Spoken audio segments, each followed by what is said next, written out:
Dat Nota wie een volledige vrijwilligersorganisatie, met ongeveer 100 vrijwilligers.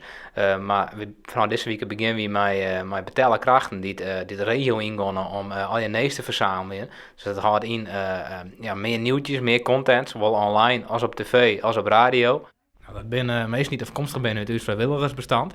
En die hadden dus al ervaring met nieuws en het scrollen van berichten en het maken van video-items.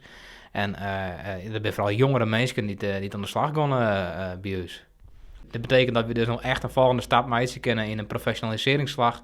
En dat is echt heel belangrijk voor deze omroep om verder te komen om wij naar een journalistiek platform. Dat wordt ik van u verwachten vanuit de landelijke politiek, maar dat willen we zelf weer graag. En daarom dat we mij in deze pilot. We nodigen bewoners en instellingen en verenigingen van de gemeente Dantemriel en Maartens-Friesland uit om nees en tips bij u te melden. Dat kan via het telefoonnummer wat hieronder in beeld is en via nieuws@rtvnof.nl.